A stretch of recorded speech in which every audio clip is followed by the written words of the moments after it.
Hi guys, welcome back to the channel and to this video which I'm very excited for, something that I've wanted to make for a long time. It's another sleight of hand tutorial and today I'm going to be teaching you an invaluable move in a magician's repertoire. I'm very happy to be teaching you the Gambler's Cop.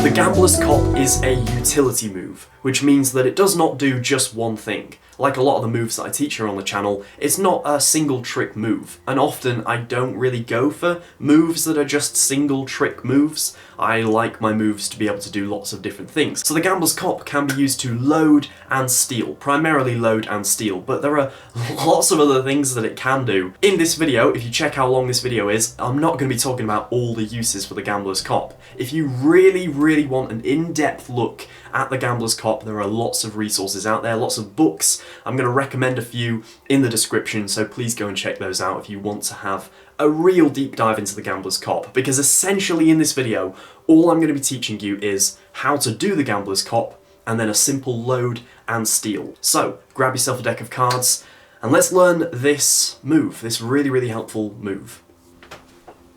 I would like to apologise in advance if there is the sound of thunder or rain at any point during this video. There's sort of a storm on and off, so I can't control that. So, the Gambler's Cop. What you're going to need is a deck of cards, but we're going to start with no cards at all, because I have a pretty unorthodox way of teaching the Gambler's Cop, but I think it will help. So you're going to start with just your hands, and we need to think about the psychology and the way that we hold our hands normally. So if you just hold out a hand like this, I'm going to use my left hand, and then slowly relax your hand and look at the position your hand is in right now. The fingers should be curled, your thumb should just sort of be resting away from the hand here. And the reason we're doing this with no cards is because take a look at your hand right now, and that's exactly how it should be when we do the Gambler's Cop. And I don't mean that it resembles that, I don't mean that it looks kind of like that, I mean that literally is the position your hand is going to be in when you do the Gambler's Cop, which means it will be a bit different for everyone. So if you're looking at mine and your hand doesn't look like it's in exactly the same position, that's normal, because you don't have my exact hand, obviously. And also, every time you do the Gambler's Cop, it will be slightly different, because it's a very situational thing. So when I put it in Gambler's Cop now, this Gambler's Cop will be slightly different to this Gambler's Cop. And every time you do it, there will be micrometers difference. It's not a perfect science, this. So, now that we've got one card, we're going to think about how we hold the card in Gambler's Cop.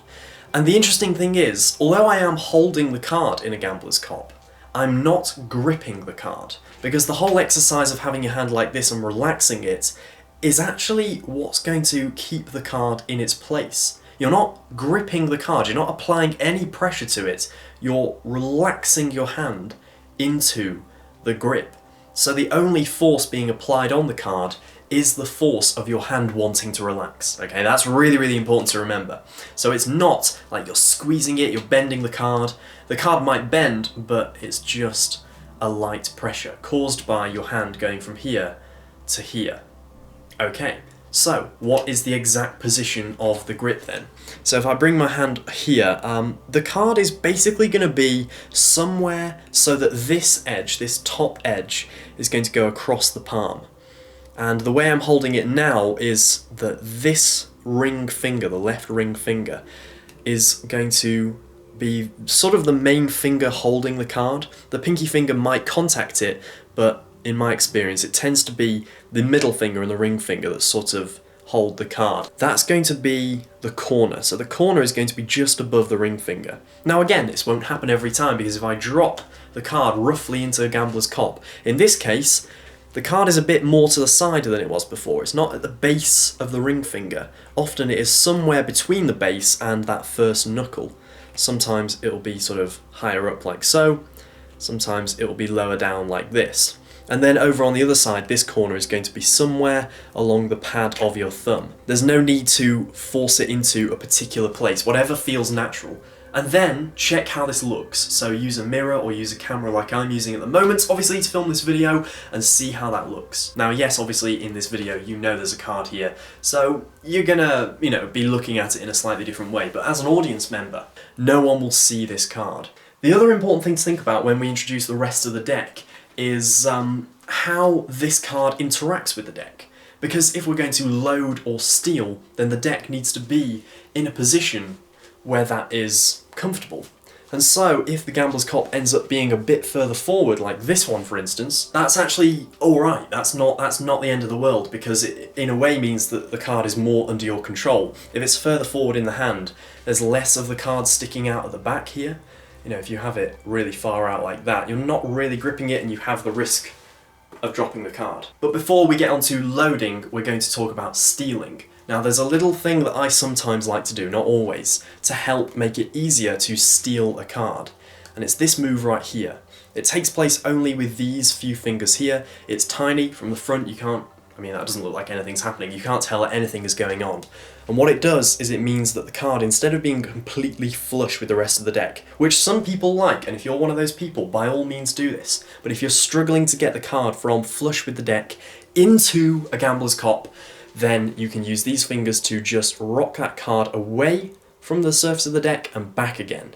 And what that means is there's now a little bit of air between that bottom card and the rest of the deck, which will make it a lot easier to separate that card when we come to do a steal. The way that happens after I've done the little move to get a bit of air between the card and the deck is this. It's a tiny little movement, and if you've watched my retention cut video, this will seem very familiar. But the deck is just a tiny little moment. It's not like I'm going back and forth a huge amount. It doesn't even really need to go back all that much because it's just a tiny little motion. It drops the card off here. I'm trying to sort of open my hands to show you, but actually this happens quite close into the hands. The card is just sort of left there. As it goes forwards, the deck goes forwards, it can now be controlled. You can do a retention cut from this position if you want to. And then as soon as the hands are separate, you now need to think about your whole body language, because one of the biggest mistakes of the Gambler's Cop is to do with your eyes. Now my eyes aren't in frame when I'm doing this, but if you could see my eyes, I'll see if I can step right back. When I've done the load, my eyes, my whole attention is on the deck. I'm looking at the deck because I'm about to put the deck down or whatever. And then if I want to draw attention to it coming out my pocket, I look there. So when you're doing the Gambler's Cop, it's really important to look where there is something and not look where there isn't something. So I've got the deck in the hand like so, this is empty, it comes here and I'm in a Gambler's Cop, I put the deck down, I've stolen the card away. So now that you've learned a steal, a very quick teaching of a steal, now it's to do with a load. So if we put a card in Gambler's Cop, this is what a load looks like. Really, really simple. It's basically the opposite of a steal, but in a way it's a bit easier. So let's say the deck is being shuffled and you want a particular card on the bottom of the deck and you're copping it at the moment. So you've got a thumb in your pocket if that's something natural for you to do. Whatever feels natural, that's what you do at this point. The deck is being shuffled, you take the deck back and the two hands just meet each other. Because as the deck comes back, this hand I'll try and expose it. This hand starts to come towards the deck, and this is actually going to act as a shield for what's in the hand. So as they come together, your thumb sort of glides at the side, the card goes underneath, and everything connects. And at this point, you're now in a position that feels very natural, and you're also in a position for a bottom deal. So if you want to go into a trick from here, you've loaded a card on the bottom just after they've shuffled the deck. That is so powerful. They shuffle, and then you have that card under your control. So I'm going to set you a challenge. If you've never done the Gambler's Cop before, my challenge to you is to do one, but not do a trick with it. Just prove to yourself that the audience won't see it by having it in a Gambler's Cop when you don't need it. So you're doing another trick, and you just keep a card in Gambler's Cop for the duration of that trick. And if someone spots it, well, it's not the end of the world, because it's not actually related to the trick you're doing. It's just a little test, but I guarantee no one will see it if you do it right. And if you are caught out, and if someone does notice there's a card in your hand, ask yourself why they noticed it. And maybe it's because they just saw the card, in which case you need to improve your angles. Maybe it's because at some point you looked at it by accident, in which case you need to improve your body language and your psychology. So actually, in a way, your spectator is really helping you out here. It doesn't hamper the trick you're currently doing for that spectator, because again, the cop won't be related to that in this test, but I think it'll be really helpful just to find out how to improve your gambler's cop. That just about wraps it up for this tutorial of the Gambler's Cop. I really hope you enjoyed this video, and if you did, make sure to click the thumbs up button down below. That really helps me out for some reason, and can subscribe to the channel as well if you've never seen a video from me before. And if you really want, you can join the $5 club over on patreon.com/cavanbooth. It is just $5. You get access to 38 different exclusive magic tutorials that are all going to be up there, and they're a lot of fun. There's going to be a ton more to come as well next month, so look out for that. And yeah, I will catch you in the next one.